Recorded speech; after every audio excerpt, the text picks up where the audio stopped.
William Shakespeare, 1564 AD to whenever he died, was well known for borrowing from existing literature when writing his plays. Romeo and Juliet is pretty much lifted entirely from Arthur Brooks' poem, The Tragical History of Romeus and Juliet. Dude didn't even change the names. And as recent Shakespeare scholarship has established, the famed play William Shakespeare Presents Hamlet was lifted wholesale from the volume you are about to enjoy. To Be or Not to Be. To Be or Not to Be is both the earliest recorded example of the books as game genre, as well as the first instance ever in the then newish English language that was kicking around of an adventure being chosen by you, the reader. We've gone ahead and added illustrations, plus we've taken the liberty of marking with tiny York skulls the choices Shakespeare himself made when he plagiarized this book back in olden times. They're there in case you wish to put yourself in Shakespeare's shoes, reading this book as he did, stealing plot elements wholesale, and classing up the language as he/you went/go.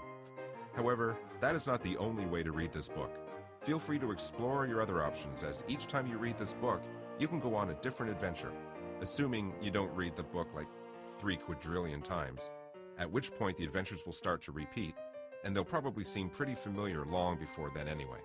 Now, take yourself back to history, when ghosts walked the earth and nobody knew velociraptors were even a thing. Steel yourself to experience the magic of Shakespeare as it was meant to be experienced, in a non-deterministic narrative structure where you end up thinking maybe you made a wrong decision, so you mark the pages you were just on, so you can always go back and make a different choice if you die for some dumb reason. To be or not to be, that is the adventure. Choose your character. Man, what if I just read the acknowledgements instead?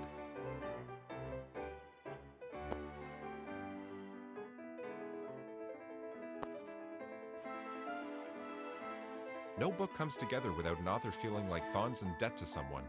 Thanks to Metafilter for all the terrific advice on how to dispose of a body and not get caught. Spoiler alert, there are murders in this book.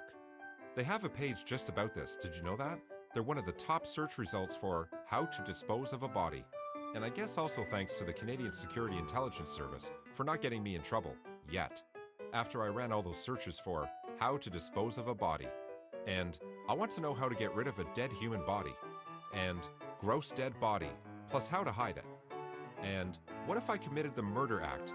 How do I ditch the body and not go to jail? It's an emergency. Thanks also to Chef Michael Smith, Emily Horn, and William Shakespeare for the stew recipe. Spoiler alert, you can learn to make stew in this book too. It's not murders all the time.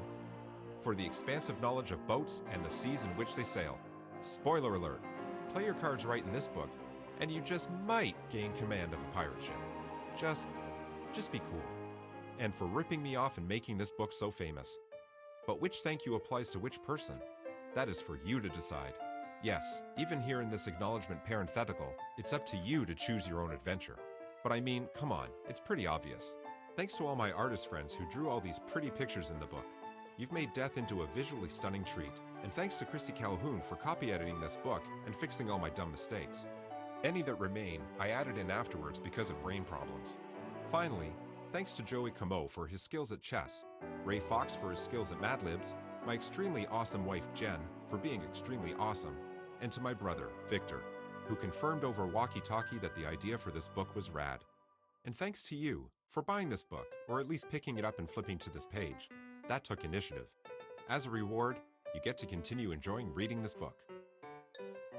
Okay, I'm ready now. I will choose my character. No. I'd rather read more acknowledgements. You know what? I want to know more about the author. You have just been born. Congratulations, good work on that thing. Now, surprise! Babies are boring, so we're gonna jump ahead in time to a point where you're an adult and you've already lived a bunch of your life. But I promise most of what we're skipping over was really dull. You ate a lot and slept a lot and made some friends, tears were shed, makeouts were totally had, etc. It was a bunch of high school stuff. The awesome stuff starts now. So, let's begin, my friend. Remind me again who you are. Are you Ophelia? She's an awesome lady in her late 20s with a calm, competent, and resourceful demeanor. She's got a +1 bonus to science, but she's also got a -1 weakness against water, so heads up. Hamlet? He's an emo teen in his early 30s. Also, he's the Prince of Denmark. Hamlet has a +1 resistance to magic, but there's no magic in this adventure, so this never gets mentioned again as of right now. Hamlet Sr? He's the king of Denmark, 50 years old. He's super good at fighting and leading men into battle and naps. Let's say +1 to each? Look, bottom line, he's an unstoppable machine of death, and should you choose to be him, you may experience kingly glory. Play as Ophelia. Play as Hamlet. You are Hamlet. You're 30 years old and you're back living at home, but it's okay, because your home is a castle. That's right, ladies, you're a prince. Things have been rough lately. You had been trying to focus on your studies at Wittenberg University, where you and your bros, Horatio, Rosencrantz, and Guildenstern, all hang out. But you were called home because your father died. Then, your dead dad's brother, Claudius, married your mom, Gertrude, 2 weeks later. Yep, it's made you kind of upset. You raced home to comfort her, but she's married your uncle, and that is weird. You feel weird.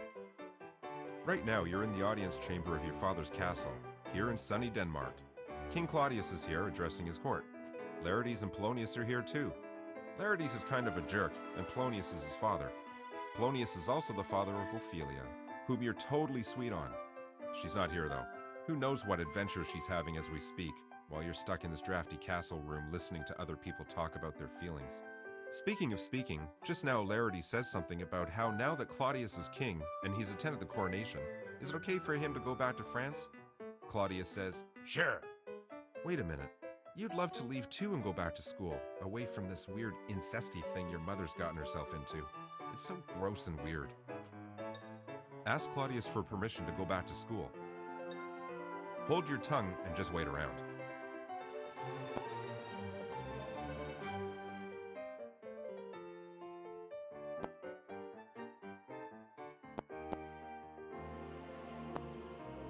You stay silent, but King Claudius addresses you anyway. He says he's king now and it's time for you to stop mourning, as your father is dead and everyone has to die sometime, right? Man up, he says. Walk it off, he says. Drop me a letter about it at Not My Problem, No. 1, Cheer Up Already Lane, Dopesville, Denmark, he says. Your mom agrees with him, and then when they're done insulting you, they leave. You kinda wish you'd insulted him when you had the chance. In the meantime, you're alone in an empty council room and feeling pretty sad. An empty room offers a ton of possibilities, which include things you can do inside this empty room, such as talk to yourself about how your life is in ruins and how everything just sucks. Leave the room. You're finally home. While you're busy doing that, your friend Horatio bumps into you and tells you, A, he's in town for your dad's funeral/mom's wedding, and that they serve leftover appetizers from one at the other. B, ghosts are real. C, he's seen one and so have a bunch of other guys. D, it keeps showing up at the same time, and E, he's pretty sure it's the ghost of your dad. Finally, some adventure, some closure. You agree that you'll come with him tonight to see the ghost when it shows up again. It's such an obvious decision that it kind of feels like you don't even have a choice in the matter. Agree to go with Horatio tonight to see the ghost when it shows up again. I'll be there, 11:30 sharp, you say, and Horatio leaves, satisfied. Well, now you have 8 hours to blow before it's time to meet ghosts. What do you want to do, Hamlet? Be Ophelia for a while. Play solitaire. Right, you're Ophelia.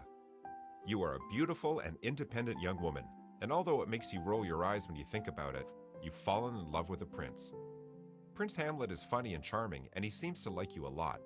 You try not to get too excited about it, because you're worried you might jinx it. But things really are going great. Only it's been hard doing the long-distance thing while you've both been off at university. And while you've loved studying capital S science, and you're sure Hamlet's loved studying capital U undeclared, it hasn't been easy. Now that you're both back together in Denmark for his father's funeral and his mother's second wedding, it's been harder still.